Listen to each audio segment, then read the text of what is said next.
My dear friends, we've been journeying through ordinary time for a little bit now, and I love ordinary time, especially this long period of ordinary time after Pentecost. One, because living in Canada, that means that the nice weather is about to be upon us. But more importantly, as we go through this time, it's really what makes the other seasons special. So if we have Advent and Christmas, Lent, Easter, but what really brings it to life is the fact that during ordinary time, we walk with Jesus and we learn. And for the last little while, we've been sitting on the mountain with Jesus through what is called the greatest sermon ever given, the Sermon on the Mount in Matthew's Gospel. And the last time I was with you was actually on June 10th. That's when we started this journey, as we saw Jesus looking out at the crowds that had gathered, and he taught them the Beatitudes. Blessed are those who. Another interpretation of that is, happy are those who. And then he gives us these lessons, very, very difficult ones actually to put into practice, that will lead us through our lives. Then we actually heard him tell the people not only to love your neighbor, but to love your enemies and pray for those who persecute you. I gave a talk recently to our RCIA at our parish, and at the end of it I heard back that of all the things I said, this was the most difficult teaching that Jesus had left us. And then after that, he says to us, especially those who are quite, religious or spiritual, to be on guard, to not be like the hypocrites. Don't go into the church or wherever you are and make a big display of how you pray. No, be quiet, be in solitude. And then he teaches us how to pray. He says, pray this way, Our Father who art in heaven, and gives us the great gift of the Our Father. And then he tells us after that, we heard that you cannot serve God and wealth. So a real choice has to be made here. You may make God the most important part of your life. And at the end of that particular reading, we are told, therefore I tell you, do not worry about your life. A homily for another day.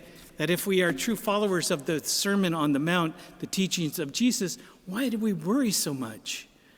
And then after today, there's going to be 2 more times which we're going to hear about the Sermon on the Mount as it concludes. And he says to all of us, if you do what I teach you, they will know you by your fruits. And then we're going to hear on Thursday this week the conclusion, where we find that all of those who came were amazed at what he had taught. He was one that had authority. But today we get one of the core teachings of Jesus Christ. It's actually not only his teaching. This was one he would have learned as a good Jew, as one who knew the scriptures. And he sits there and he teaches us, and he says, in everything, do to others as you would have them do to you. For this is the law and the prophets.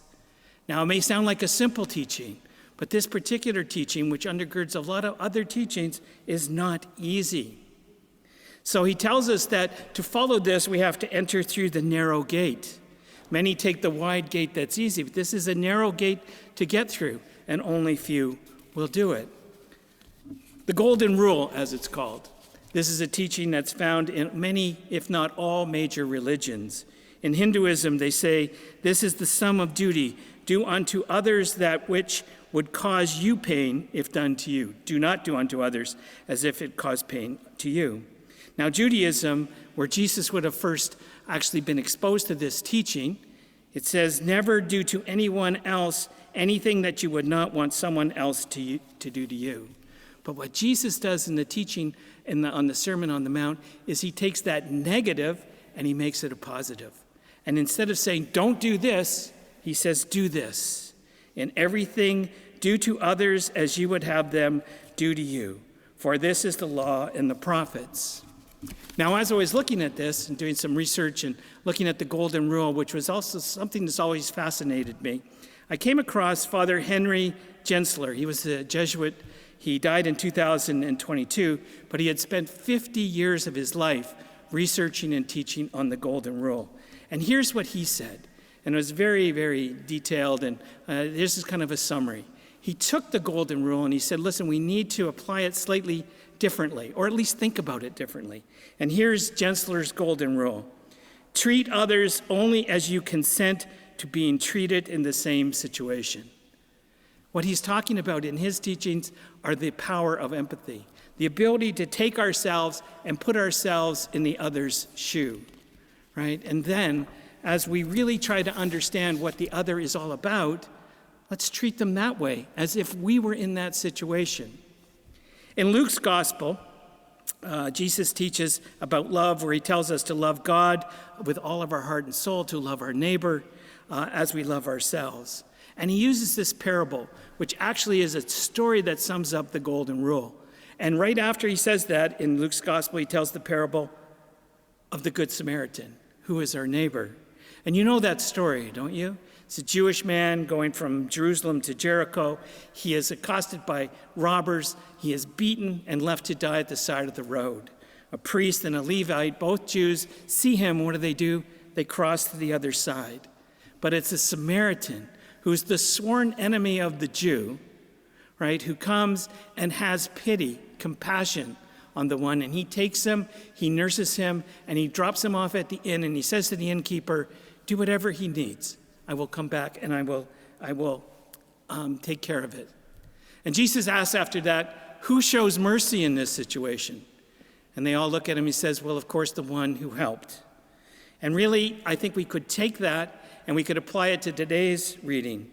And Jesus could as easily have said, which of these three, the priest, the Levite, or the Samaritan, do you think practiced the golden rule? We say, the one who showed mercy. Jesus says to us, go and do likewise. And you see, when we follow Jesus' teaching in the Sermon on the Mount, and especially when we treat others as we would want to be treated in the same situation, we can go out into the world in peace, glorifying the Lord by living his golden rule and showing mercy and love to our neighbor, even if he or she is our enemy.